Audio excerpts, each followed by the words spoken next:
If ever, it is, I will cook adobo. Adobo is, it's kind of chicken. Actually, this is a dish and where everyone's like it. So maybe I will cook for you. Hi, my name is Joylyn. I am 30 years old and I am single. I live in Davao City. My ID number is 212579. I am just an encoder for a Chinese company and I love swimming, cooking, and exercising. I don't have children yet. Maybe I want four or I want two boys and two girls.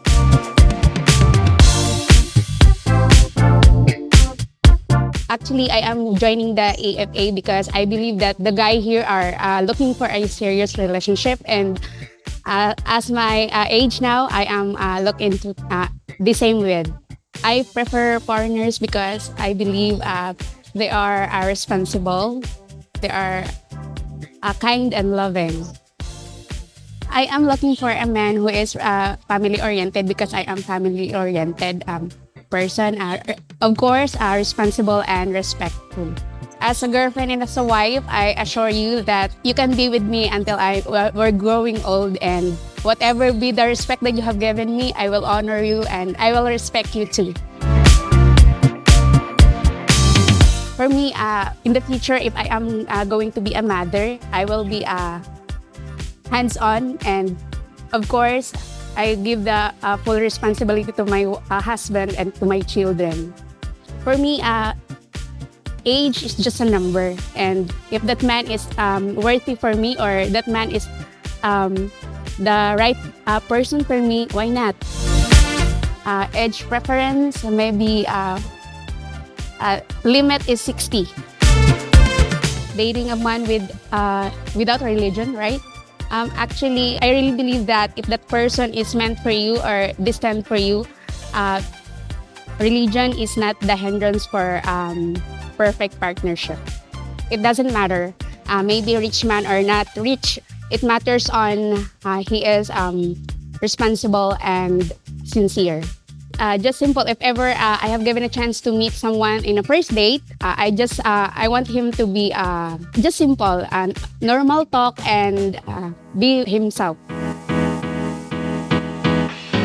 If ever I am be your wife in the future, you can assure me that I am sincere and I am loyal. It depends on the situation. If ever if ever we're raising a child, if ever the child are growing, they can bring themselves or they can go to school or they can be independent. I can be a working man.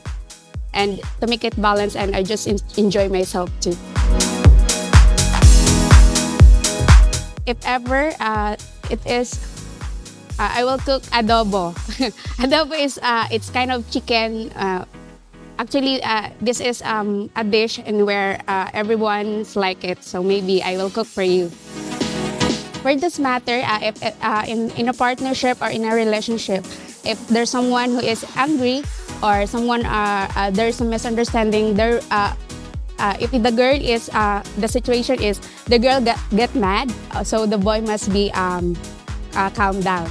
If the boy is mad, so the girl must be calm down. So there is an opposite emotion showing, or must be talk. The things that are in our arguments must be settled and talk in a correct talk. Marriage is a sacred matters. So it is not just a playing or you just like. It's not. For me, marriage is a serious thing. So if you are going to enter this kind of commitment, you must be ready and you have to be mature enough.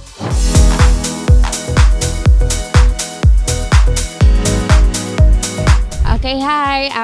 For my future husband, I'm here waiting for you and hope you see me here in Davao. Thank you so much.